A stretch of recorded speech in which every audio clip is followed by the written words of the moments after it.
হাতে গোনা কয়েক দিনের অপেক্ষা, মা আসছেন, এটা শুনলেই আমাদের মন যেন আনন্দে নেচে ওঠে। আর অ্যাক্টিভ নিউজের পক্ষ থেকে আমরা আসতে চলেছি আপনাদের প্যান্ডেলে, তো তৈরি থাকুন। তো এখন আমরা উপস্থিত হয়েছি মধুসূদন দাস লেন ও বাইলেন সর্বজনীন দুর্গোৎসব সমিতিতে পরিচালনায় অধিবাসী বৃন্দ। তো এখন আমরা সরাসরি পাশে পেয়ে গেছি ক্লাব কমিটির মেম্বারদের। তো আমরা এখন কথা বলে নেবো তাদের সাথে। নমস্কার, আপনার পরিচয় এবং আমাদের ক্লাবের এটি কততম বর্ষ? আমার নাম হিমাংশু কুমার নাগরী, আমি বর্তমান বর্ষের সম্পাদক। আমাদের পুজোটা 35 বছর অতিক্রম করে আর 36 বছরে পা দিয়েছে। প্রথমেই আমি মধুসূদন দাস লেন ও বাইলেন সার্বজনীন দুর্গোৎসব কমিটির পক্ষ থেকে অ্যাক্টিভ নিউজকে জানাই পাক শারদীয়ার আগাম শুভেচ্ছা। থিমের ভাবনা নিয়ে কী বলতে চান? থিমের কিসের ওপর বেস করে আপনারা টোটালি করেছেন? আমাদের থিম বলতে গেলে এক কথায় যদি আপনাকে আমি বলি, আমাদের থিম হলো বিদ্যুতের ওপরে, ইলেকট্রিক্যালের ওপরে আমাদের থিমটা, যার জন্যে আমাদের থিমের নাম হচ্ছে অন্ধকারের উৎস হতে।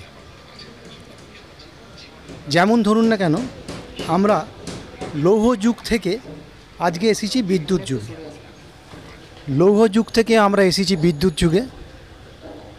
বিদ্যুৎ ছাড়া যেমন সমাজ আজকের দিনে অচল, তেমন অচল সভ্যতার অগ্রগতি। এই ভাবতে আমাদের কিন্তু খুব অবাক লাগে, জানেন। আজ থেকে প্রায় 200 বছর আগে বিজ্ঞানের এই যুগান্তকারী আবিষ্কারটি আমাদের পথের দিশারি হয়ে দাঁড়িয়েছে। মানে অন্ধকার থেকে আলোতে এনেছে আমাদের সমাজকে টোটালি। হ্যাঁ, এই আবিষ্কারের প্রাক লগ্নটি ছিল অন্ধকার। এই অন্ধকার কিন্তু শুধুমাত্র রাত্রের দিকে ছিল না, এই অন্ধকারটি ছিল আমাদের সভ্যতার সমাজের অগ্রগতির সম্মুখে। আপনারা জানেন বিশ্বকবির এই লাইন দুটি, কয়েকটি লাইন, যেমন অন্ধকারের উৎস হতে উৎসারিত আলো, এই কবিতার এই পংক্তিটি আমাদের আজকে পথের দিশারি হয়ে দাঁড়িয়েছে, যার জন্যে মণ্ডপসজ্জার আঙ্গিকে আমরা ধারাবাহিকতাতে এইটাকেই তুলে ধরার চেষ্টা করেছি। তো মানে প্রতিমার সাথে থিমে কি সামঞ্জস্য রাখছেন? প্রতিমার সাথে থিমের সামঞ্জস্য বলতে একটুখানি বলি যে, আপনারা যদি লক্ষ্য করেন দেখবেন যে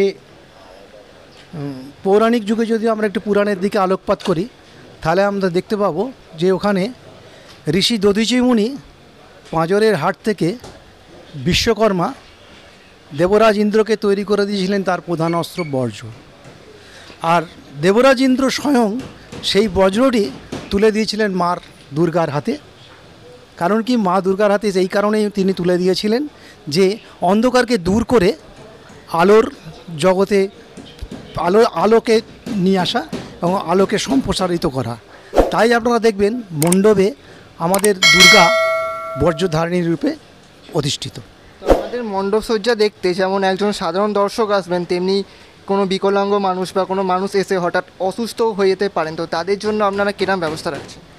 ধরুন কোনো বিকলাঙ্গ যদি মানুষ আমাদের দর্শনার্থী হিসেবে আসেন, তাহলে আমাদের নিজস্ব প্রতিষ্ঠানে, নিজস্ব ক্লাবের আমাদের এখানে আপনার হুইল চেয়ার আছে এবং আমাদের স্বেচ্ছাসেবক যারা আছেন তারা ওই হুইল চেয়ারে করে তাকে নিয়ে আসে এবং এখান থেকে তাকে নিয়ে যায়। এবং আপনারা হয়তো এলে পরবর্তীকালে যখন আসবেন তখন দেখবেন আমাদের এখানে অ্যাম্বুলেন্স পর্যন্ত রাখা থাকে। ফায়ার প্রোটেকশনের জন্য মানে কিরকম ব্যবস্থা রাখছেন? ফায়ার প্রোটেকশনের জন্য ধরুন আমাদের এই মণ্ডপের ভিতরে অন্তত 12 থেকে 14টি ফায়ার এক্সটিংগুইশার থাকবে। তারপরে বাড়ির আশেপাশে যে সমস্ত জলের ট্যাঙ্ক আছে সেখানে কানেকশান থাকবে।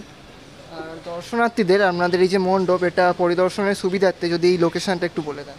লোকেশানটা হচ্ছে, প্রথম কথা যদি আমরা হাওড়া দিয়ে আসি তাহলে বেঙ্গল ইঞ্জিনিয়ারিং কলেজ, যেটা বিই কলেজ IIEST, ফার্স্ট গেটে আমরা নামলাম। ফার্স্ট গেটে নেবেই আমাদের এন্ট্রান্স হচ্ছে এইটা। এবার এইটা দিয়ে আমাদের এন্ট্রান্স হয়ে ঠিক ঠাকুর দেখে আমাদের এক্সিট হয়ে যাবে এটা। অসংখ্য ধন্যবাদ আপনাকে। তো আমরা কথা বলে নিলাম ক্লাব কমিটির কর্মকর্তাদের সাথে। তো পুজো সংক্রান্ত এরকম আরও ভিডিও দেখতে হলে আপনারা অবশ্যই অ্যাক্টিভ নিউজকে দেখুন, লাইক করুন, শেয়ার করুন আর সাবস্ক্রাইব করুন। এছাড়া আমাদের স্পন্সর চাগলে চাট আপনারা অবশ্যই ট্রাই করে দেখুন। অসংখ্য ধন্যবাদ। ক্যামেরাম্যান দেবমাল্যর সাথে আমি সায়ন্তন।